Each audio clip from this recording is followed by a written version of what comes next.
Assalamualaikum warahmatullahi wabarakatuh. Kali ini saya akan memaparkan terkait materi pembelajaran seni budaya untuk SMP kelas 7, yakni pada bab menerapkan ragam hias pada bahan alam atau kayu. Modul ini kami buat untuk siswa-siswi SMP Negeri 2 Ngancar, Kabupaten Kediri. Tujuan pembelajaran yang diharapkan adalah murid dapat mengidentifikasi keunikan beragam penerapan ragam hias pada bahan kayu.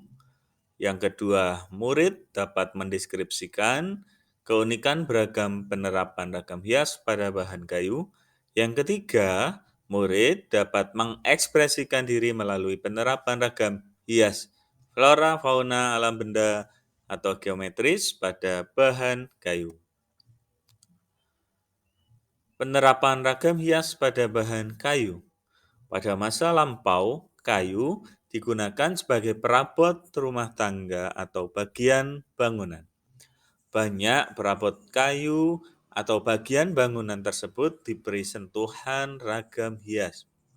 Ragam hias pada bahan kayu sering dijumpai pada pintu, jendela, bagian tiang rumah, dan bagian tertentu rumah. Sebagai perabot rumah tangga, kursi, meja, kap lampu, piring, mangkok, juga sebagai benda hias. Pada umumnya, ragam hias selain digunakan sebagai bagian dari keindahan pada benda pakai atau hias, juga berfungsi sebagai penolak bala atau penghormatan kepada roh leluhur menurut masyarakat setempat. Nah, pengertian ragam hias. Apa itu ragam hias? Ragam hias disebut juga sebagai ornamen, merupakan salah satu bentuk karya seni rupa yang sudah berkembang sejak zaman prasejarah. Ragam hias di Indonesia dipengaruhi oleh beberapa faktor, yaitu lingkungan alam, flora, fauna, serta manusia yang hidup di dalamnya. Ragam hias memiliki makna karena disepakati oleh masyarakat penggunanya. Menggambar ragam hias dapat dilakukan dengan cara setilasi atau digayakan yang meliputi penyederhanaan bentuk dan perubahan bentuk atau deformasi. Materi ini sudah pernah kita pelajari pada semester ganjil yang lalu. Pengertian bahan kayu. Indonesia kaya akan pohon yang menghasilkan kayu. Kayu sebagai bahan alam dapat dalam kehidupan sehari-hari merupakan bahan yang sangat sering digunakan untuk tujuan penggunaan tertentu. Kayu tidak dapat digantikan dengan bahan lain karena masing-masing kayu mempunyai sifat khasnya. Mengenal kekhasan sifat-sifat kayu diperlukan supaya tepat dan sesuai tujuan penggunaannya. Berikutnya, ragam hias pada bahan kayu. Penerapan ragam hias pada bahan kayu sudah banyak dijumpai di berbagai daerah di Indonesia. Pemanfaatan kayu sebagai benda seni sudah sejak lama ada. Digunakan untuk membuat perabot rumah tangga, misalnya kursi, lemari, dan peti. Dan bagian bangunan, misalnya tiang, pintu, dan jendela. Kayu biasanya diolah terlebih dahulu menjadi benda-benda seni tertentu, kemudian diberikan sentuhan ragam hias. Berikut teknik penerapan ragam hias pada bahan kayu. Yang pertama, menggambar atau melukis permukaan bidangnya dengan menghasilkan tekstur yang halus. Berikut contoh karya gambar penerapan ragam hias pada bahan kayu dengan teknik menggambar atau melukis. Berikutnya, teknik mengukir. Tentu saja akan menghasilkan tekstur yang jelas. Mengukir berarti ragam hias dibuat dengan cara permukaan kayu tersebut dipahat atau dibentuk seperti relief. Gambar dibuat setelah benda atau barang seni terbentuk. Berikut contoh gambar karya pembuatan penerapan ragam hias dengan teknik mengukir.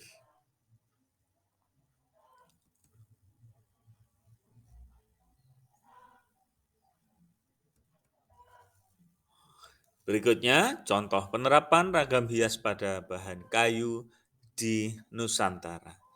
Berikut seringkali kita jumpai pada berbagai produk kerajinan atau perabot rumah tangga yang ada di daerah-daerah di Nusantara. Mulai dari berbagai hiasan pintu, kemudian dinding, ada jendela, ada tameng, ada topeng, dekorasi rumah, dan sebagainya.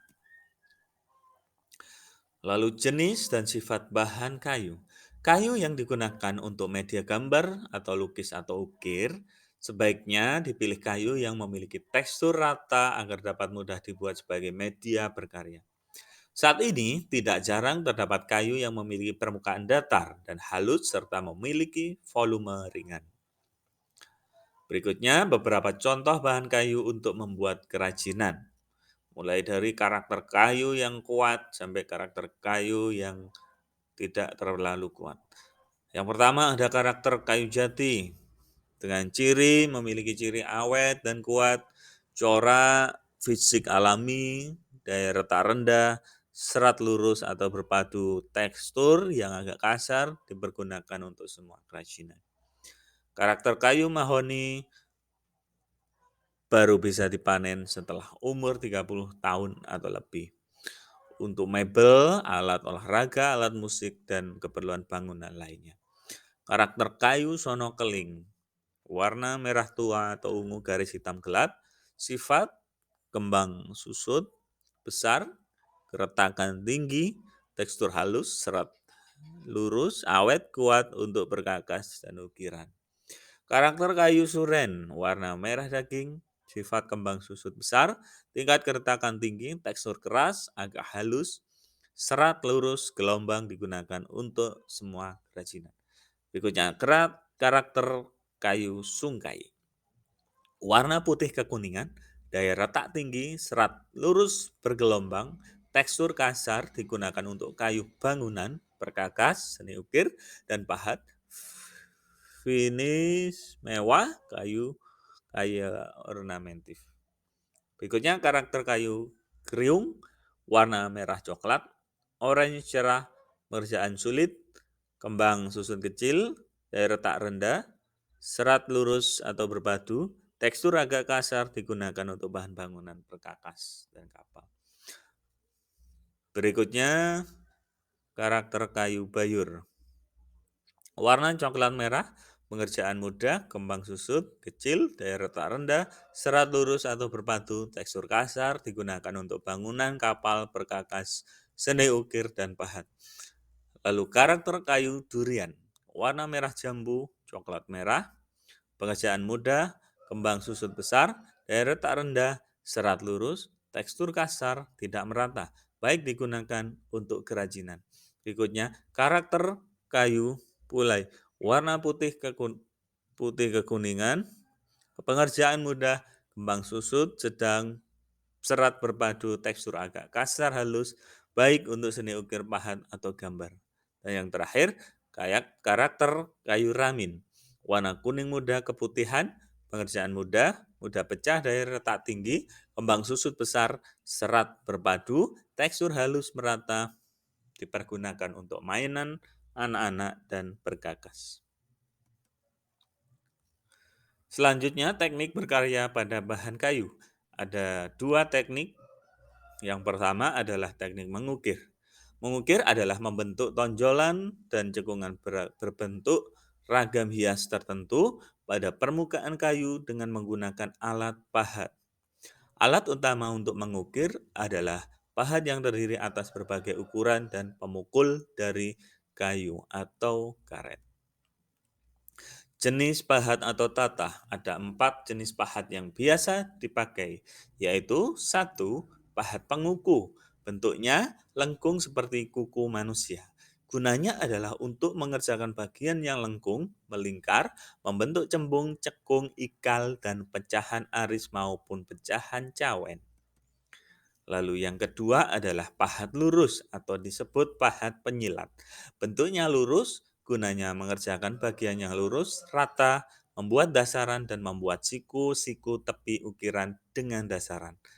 Lalu yang ketiga adalah pahat kol atau pahat lengkung setengah bulatan. Bentuknya melengkung belahan setengah bulatan, lebih bulat dibandingkan dengan pahat yang pertama.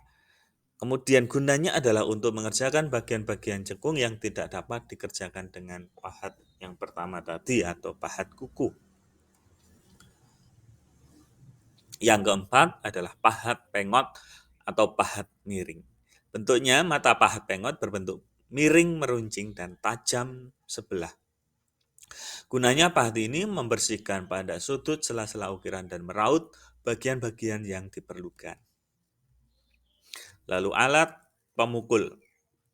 Alat pemukul yang digunakan dalam kegiatan mengukir umumnya terbuat dari kayu, meskipun ada yang menggunakan palu besi, batu, atau karet. Berikutnya, prosedur menerapkan ragam hias pada bahan kayu dengan teknik memahat. Kegiatan mengukir pada bahan kayu memiliki prosedur sebagai berikut. Pertama, menyiapkan alat dan bahan menggambar ragam hias ukiran. Kedua, memilih bentuk ragam hias sebagai objek berkarya. Ketiga, membuat sketsa ragam hias pada bahan kayu. Keempat, proses mencongkel bagian dasar di luar motif. Kelima, proses membentuk pahatan ukiran pada kayu sesuai sketsa yang telah dibuat.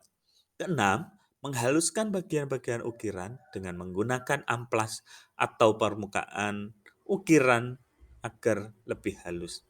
Ketujuh, memberikan sentuhan akhir pada hasil ukiran, sentuhan akhir yang biasa digunakan.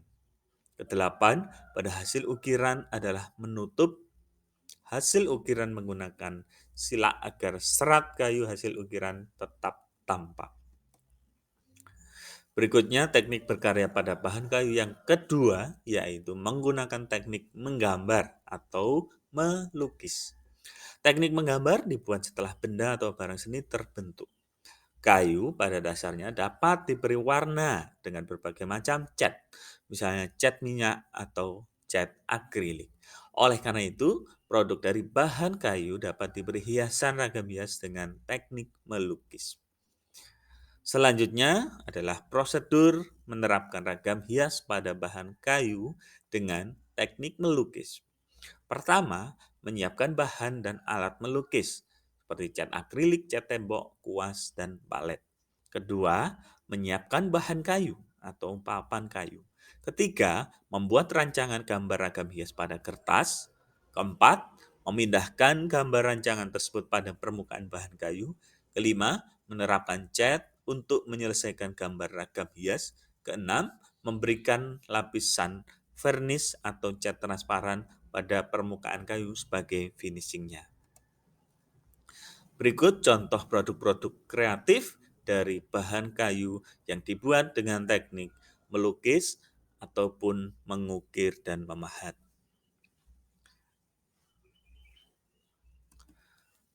Terima kasih. Terus selamat semangat belajar demi masa depan. Sukses, cerah, dan gemilang. Sekian dari saya. Wassalamualaikum warahmatullahi wabarakatuh.